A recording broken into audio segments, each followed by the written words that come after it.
Marcelo, no papo da última semana que a gente conversou, da última vez que conversamos, você trouxe a visão bem geral do investimento em commodity, né?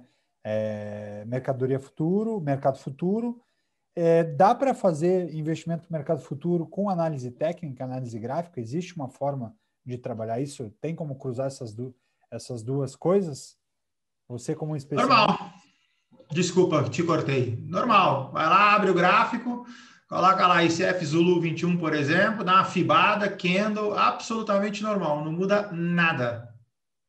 E como que você faria, assim, tipo, pensando de volta, o Tramujas um leigo, um comprador de papel à vista, um olhar de investimento a longo prazo, preciso de ajuda para começar. Qual seria o primeiro passo, assim? Vamos lá. O longo prazo, lembra que na última entrevista que a gente fez, o commodity ela é por contrato, né? Então ela não é perpétua assim como o papel. Então, o que não impede de você fazer uma operação longa. O que vai acontecer é, como se fosse uma opção, por exemplo, você vai rolando os contratos para frente e aí ele, entre aspas, vira uma série perpétua.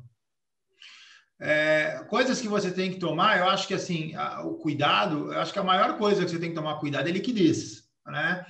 Que também casa com o que a gente falou na entrevista passada, né? Você tem, para cada um desses caras, e aí estou falando só dos 4, que são os 4 que eu mais gosto, café, soja, milho, boi, cada um tem vida própria, né? Então, cada um desses bichinhos aí tem uma vida própria. E aí, assim, você pega o contrato mais líquido de café é o dezembro, o contrato mais líquido do boi, aí depende, o contrato mais líquido de milho. Então, assim, você tem só que tomar cuidado, porque geralmente o spread, né? Spread é diferença no book de ofertas entre compra e venda. A gente brinca, a gente chama esse cara de boca de jacaré, né? Então, assim, se você entrou e precisa sair, você vai pagar um spread gigantesco na saída se você não tiver liquidez. E aí vai acabar machucando, né? Porque o stop desses caras é longo. Então, assim, primeira coisa mais importante, quero bater uma boleta de commodity, né? Certifica na tua plataforma, e aí 99% das plataformas tem, não lembro de uma que não tenha. Liquidez, né? Número de negócios, para você não pegar e, de qualquer forma, tomar um susto. Aí na hora que entrar precisa sair, ou na hora que sair precisa entrar. Perfeito. E pensando nesse modelo do que você está falando de ciclos, né? Obviamente que se eu estou pensando em entrar nesse mercado, o mínimo da cultura das safras eu tenho que entender, estudar ou acompanhar ou perceber movimento de mercado, quase que ter um agrônomo ali bem amigo ou muito próximo para tirar algumas dúvidas. Isso faz sentido? Não faz? Estou tentando trazer meu código fundamentalista para ver se de alguma forma eu conseguiria criar um bolsão de um guia para iniciar nesses primeiros passos ali. Vamos lá. Se for especulador, não. Aí você vai só por liquidez mesmo, vai bater a boleta, comprou, vendeu, põe no bolso, ou então põe para cima ou põe para baixo. Isso aí não tem. Agora, quando a gente vai falar do hedger e quando a gente vai falar do arbitrador,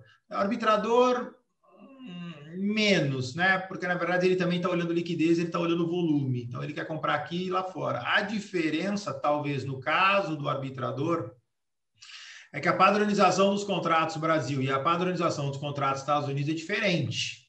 Então, ele tem que entender um pouco, vamos falar assim, 50% do agrônomo que você colocou aí na jogada, e ele tem que entender a diferença dos instrumentos entre aqui e lá fora. Esse é um ponto. Quando você vai falar do hedger, aí você tem que ter um bom amigo para te ajudar realmente, porque é aquilo que eu falei, né? Dependendo do que está acontecendo com cada tipo de instrumento, você pode ter uma liquidez diferenciada. Não é assim, por exemplo, eu estou em novembro, o contrato mais líquido é dezembro. Isso não existe no mercado de commodities, entendeu? Você tem muito relacionado, vamos falar, por exemplo, de café e soja, muito relacionado com safra, com período de entrega, com período do ano, né? Isso é plantado em determinados períodos do ano. Então, assim, no caso de você fazer uma operação mais longa, exemplo, que você vai ter que rolar contrato, aí você tem que saber o que você está fazendo, senão você vai tomar um susto. Entendi. Então, basicamente, se eu for pensar no curto prazo, não preciso ser tão amigo do agrônomo. Agora, se meu Não. pensamento é mais longo prazo, é interessante que pelo menos eu conheça o movimento dessas culturas e ter alguém próximo para dar um espelho da queda ou da alta de demanda no mercado de maneira geral é importante para te dar a segurança de ponto de entrada e de saída. Resumindo, é um pouco isso. E também tem aquilo que eu te falei, né? Quando você abre a plataforma e você vê o número de negócios, você né, se você entender um pouco do instrumento, porque, de novo, o especulador tá nem aí, né? Ele quer saber quanto ele compra, quanto ele vende, ele abre os 4 gráficos, vê lá qual é o mais líquido, vê qual que tem pivô de alta, bate a boleta e põe para dentro. Agora, quando você fala, por exemplo, do agrônomo amigão, eu acho só que o que você tem que ver é assim, se você tiver um mínimo de conhecimento, principalmente na rolagem dos contratos, eu acho que isso já vai te ajudar, né? Porque lembra que a análise técnica a gente não está muito preocupado, né? Eu, como fã de análise técnica, a gente não está muito preocupado com o que está acontecendo lá fora, né? Então, assim, você só tem que tomar um pouco de cuidado quando você tem, por exemplo, rolagem de mini índice, rolagem de mini dólar, que são instrumentos que têm liquidez, e a gente já está acostumado, mini dólar é mensal, mini índice a cada 2 meses, quarta-feira, próximo dia 15. Então, assim, é uma coisa mais tangível ou é uma coisa que a gente tem mais contato. Quando você vai fazer isso com commodity, você só tem que tomar um pouco de cuidado, porque você pode pegar, além da diferença de spread, diferença de preço. E aí, de novo, essa rolagem aí você pode ficar um pouco mais feliz ou um pouco mais triste, dependendo de como tiver. Mas, de novo, a análise técnica ela te ajuda muito, porque se você estiver olhando só volume e só liquidez, né, e aí você, no final das contas, também vai só estar olhando o preço, nessa ordem, né? O especulador é o que menos precisa, o hedger tem que entender um pouquinho, principalmente a diferença de padronização entre os dois instrumentos aqui e lá fora. Agora, o hedger não, perdão, o arbitrador, é especulador, arbitrador e hedger. O hedger não, esse aí se vai fazer uma operação de longo, ele tem que saber o que está fazendo, porque de repente ele está comprando um contrato em dezembro, que é a data de corte dele, e é um contrato que tem 0 de liquidez, um contrato que tem pouca liquidez, mas é um contrato que em dezembro assume uma posição normal. Então, ele tem que saber o que ele está fazendo realmente, porque o analista técnico, né, aquele que opera com análise técnica, não vai bater uma boleta num contrato que não tem liquidez para daqui 4, 5, 6, 7 meses. Então, assim, é uma visão diferente de produto e uma visão diferente de operação. Entendi. E pensando nesses movimentos, assim, e aqui agora vou para o especulador e já querendo ganhar um pouco dessa skill de analista técnico, de analista gráfico. Eles são contratos com boa rentabilidade, se você pensar nele como curto prazo, é possível tirar 4%, 5%, 10% num dia, ou num período curto? Como é esse histórico, assim, de valorização de commodity? Não dá para falar, depende muito. É a mesma coisa que você perguntar para mim, dá para tirar 10% em papel. Assim, esses caras são alavancados, né? Você pega, por exemplo, o contrato de café, ele é em dólar. Você pega o contrato de soja, né? São 450 sacas, se não me incomoda, se não me recordo, e o café são 100 sacas. Então, assim, esses caras são muito alavancados, né? Então, assim, um contratinho só, você já vai ficar muito feliz ou muito triste. E se você estiver muito animado em enfiar 5, 10 contratos, aí você vai ficar extremamente feliz ou muito puto. Porque realmente o stop machuca, né? E aí sim, a rentabilidade desse cara é grande. A gente geralmente não fala em percentual, né? Quando você está falando do especulador, a gente está falando de quantos reais ou quantos dólares você vai enfiar no bolso.